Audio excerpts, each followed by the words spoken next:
தேமுதிக வந்து ராஜ்யசபா சீட் கொடுப்போம்னு சொன்னதா அதிமுக கூட்டத்தில் எடப்பாடி பழனிசாமி கேள்வி எழுப்பியிருக்காரு. அதுக்கு உங்களோட பதில்? இங்கே தான் இந்த கேள்வியை முதல்ல கொடி ஏற்றுற அன்னைக்கு நீங்கள் எல்லாரும் கேட்டீங்க. மறுபடியும் அதையே கேட்டுக்கிட்டு இருக்கீங்க. நான் பல்வேறு இடத்துல இதற்கான பதில் உங்களுக்கு நான் சொல்லிட்டேன். சரிங்களா?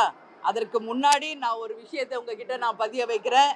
இன்னைக்கு என்னுடைய பிறந்த நாள் அப்படின்றதுனால முன்னாள் முதலமைச்சர் எதிர்க்கட்சி தலைவர் அண்ணன் எடப்பாடியார் அவர்கள் மனப்பூர்வமாக பிறந்த நாள் வாழ்த்துக்களை தெரிவித்திருக்கிறார்.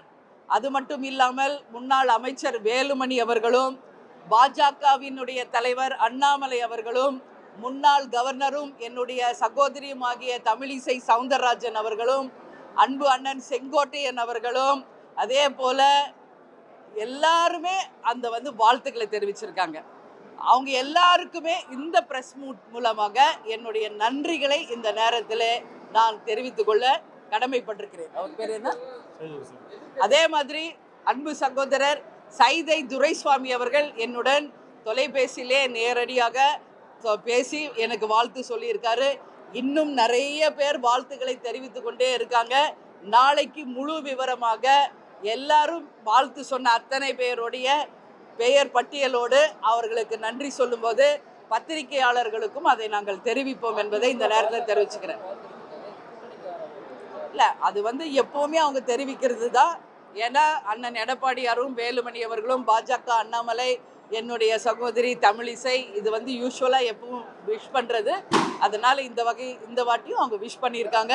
அவர்களுடைய வாழ்த்துக்களை நான் மனப்பூர்வமாக ஏற்றுக்கொள்கிறேன்.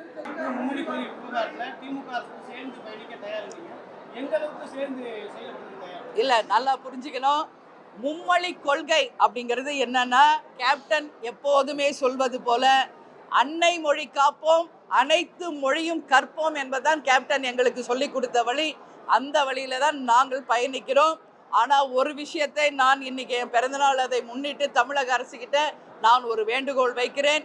தமிழகம் முழுவதுமே தமிழ் கட்டாயமாக்கப்பட வேண்டும் என்பதை இந்த நேரத்தில் தமிழக அரசுக்கு நாங்கள் ஒரு வேண்டுதலாக வைக்கிறோம்.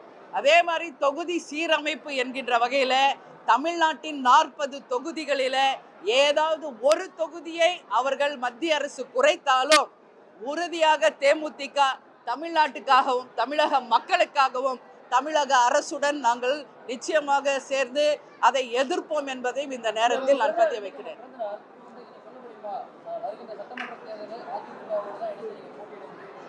இன்னும் ஒரு வருஷம் இருக்குது. அது இன்னைக்கே நான் சொல்லிட முடியாது. இன்னும் அடுத்த பிறந்த நாளும் வரப்போகுது, அடுத்த மார்ச் 18. அன்னைக்கு இந்த கேள்வியை நீங்கள் கேட்டிங்கன்னா அதற்கான தெளிவான பதில் நான் சொல்கிறேன். சரிங்களா? அதனால் இன்னும் ஒரு வருஷம் இருக்குது, கொஞ்சம் பொறுத்திருங்க.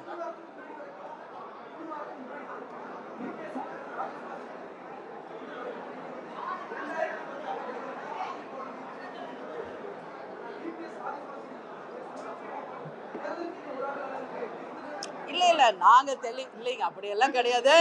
நான் ஒரு விஷயம் தெளிவாக தான் இருக்கோம். சரிங்களா?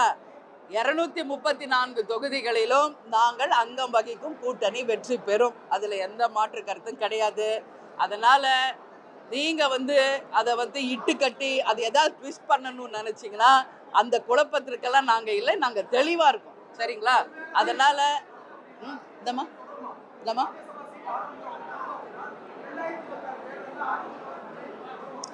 2026 மார்ச் 18 என்னுடைய பிறந்த நாள் அன்றைக்கு அதை நான் உறுதியாக உங்களுக்கு நான் தெரிவிக்கிறேன்.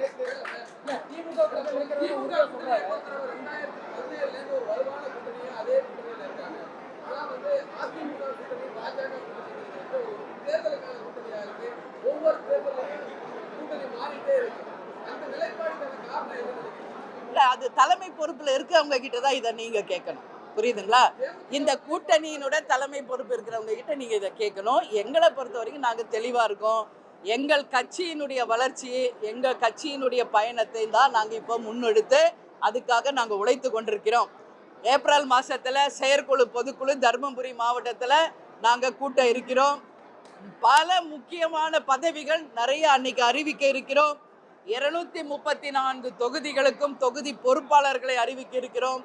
தமிழ்நாடு முழுக்க பூத் கமிட்டிகளை அமைத்து இந்த கொடிநாள் 25ஆம் ஆண்டு சில்வர் ஜூப்ளி இயர் என்பதால் தமிழகம் முழுவதும் கொடிகளை ஏற்றி எங்கள் கட்சியின் வளர்ச்சிக்காக நாங்கள் உழைத்து கொண்டிருக்கிறோம்.